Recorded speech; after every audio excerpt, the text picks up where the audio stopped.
my grandfather as the last video. కలబంద అని కూడా అంటారు. ఇది ప్రతి ఇంటిలో గుమ్మం వద్ద గేటు పక్క కానీ ఇంటి ఆవరణలో కుండీల్లో కానీ దీన్ని ప్రతి గృహంలో పెంచుకున్నట్టు సాంప్రదాయము.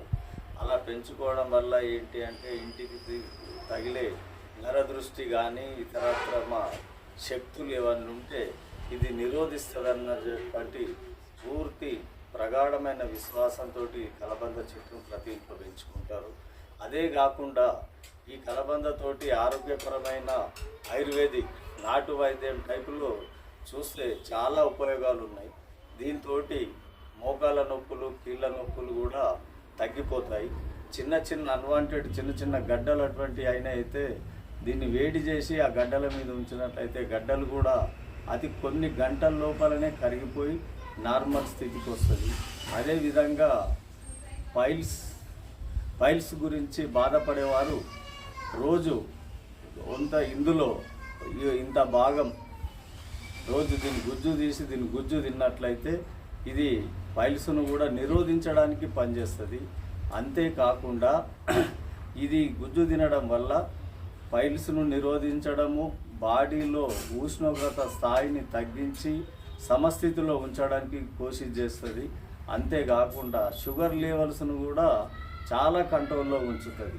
దీనివల్ల మరియు ఎక్కడైనా చిన్న గాయాలు కానీ దెబ్బలు కానీ తాకినట్లయితే ఇంటిలో పని చేసుకునేటప్పుడు కానీ పిల్లలకు కానీ దీన్ని తీసి దీని గుజ్జును రాకినట్లయితే ఆ గాయాలు కూడా ఇమ్మీడియట్గా మరిపోయి వంటింటి చిట్కాలాగా ఇంటి చిట్కాగా పనిచేస్తూ ఉంటుంది.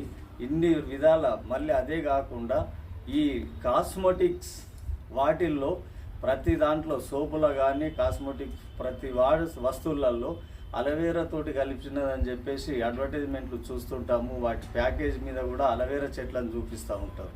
దీన్ని గుజ్జు తీసి ముఖానికి కానీ మెడ చుట్టూ కానీ రాక్కున్నట్లయితే నల్లటి చర్మం మచ్చలు, నల్లగా మారిన మచ్చలు అన్నీ కూడా మటుమాయమైపోయి ఎంతో నున్నగా స్మూత్గా ఫేస్ కానీ మెడక చుట్టూ ఈ కాలర్స్ లేదంటే లేడీస్ వేసుకునే చైన్లతోటి నల్లగైటి మరకలన్నీ కూడా పోయి ఇన్ని రకాలుగా ఉపయోగపడుతుంది. కాబట్టి అలవేరాను యూజ్ చేసుకుంటే చాలా బాగుంటుందని నేను అనుభవంతో చెప్తున్నాను. నా పేరు జీజీ రామ్ ఆర్మూర్, న్యాయవాదిని.